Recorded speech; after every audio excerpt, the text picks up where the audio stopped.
Hey, this is Chris, and let's walk through the 15 steps of buying a house. All right, so the first step here is you're going to want to talk to a lender and get pre-approved. And they're going to walk through your budget and how much money you're going to need for closing and what a payment looks like and what loan programs are available to you. So that's step one.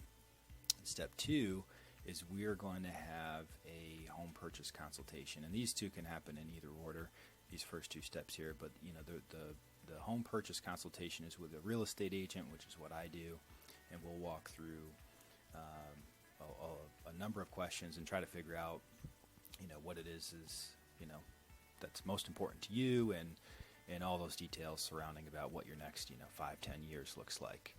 All right, step three is going to be we're going to get out and look at properties and take a look inside the houses that are available, and that can take anywhere from a week to 3 months to a year to 3 years. It really just depends on the person.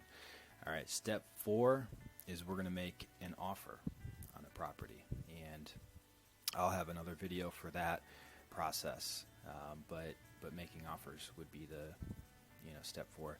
Step five is to get a contract or get an offer accepted. So we would officially be under contract at that point. And step six, deposits. So this is when you start to spend money, and that's why it's really important that we get those first steps right, because now once you start putting out your deposit money, we really need to make sure that everything is in order, etc. And so there's North Carolina, we have 2 separate deposits. If we're in South Carolina or in a different state, it really just depends on how we structure the offer. All right, the next step here is the loan disclosures. So you've gotten pre-approved initially, but now that we have an actual contract on a property, your lender can go ahead and they call it an initial disclosure packet, and so that's really the start of your true loan application. All right, and so that's something that's going to outline all of your loan terms. It's not 100% accurate in terms of there's going to be some clerical things that they'll need to get figured out and some updating along the way, but that's the start of the true loan application process. All right, next step here is home inspections. Now we're going to have all your inspections done, and there's a number of different kinds of inspections, which I'll have a separate video on as well. And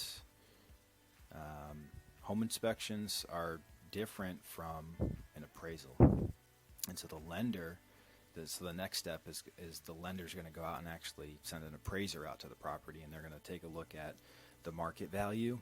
They're not going to look at all the details around how the property works, are there any issues with it, etc. So the appraisal is just solely for the lender to based off of, hey, listen, are they going to give you a loan that's less than what the house is worth, which is what they need to do. They can't give you a loan for more than what the house is worth. Conditional. The next step is going to be a conditional loan approval, and that means the underwriter's gone through and taken a look at all of those details and the requirements around any outstanding pieces of information that they need to collect along the way, and they're going to outline the remaining conditions that you need in order to actually close on the loan. And so it's a little bit of a process. And so even though you've got that full pre-approval, hey, you're ready to go initially, you still have to send the lender some additional documentation in order for us to be able to close on it. The next step here is closing disclosure. So the lender's going to give you a closing disclosure. They have to do it at least 3 days before closing, and that's going to be your semi-final number that you need, cash to close. How much money you need to bring to closing. And then anywhere from 0 to 3 days before closing as well, you're going to get a clear to close from the lender saying, hey, listen, we're all set, attorney, title company's clear, everything's good to go. And that'll give the attorney the green light to go ahead and schedule the closing. Then we're going to have a final walkthrough to make sure everything's good. Then we're going to go to closing and actually sign all the paperwork. And after that, final step is get the keys and move in.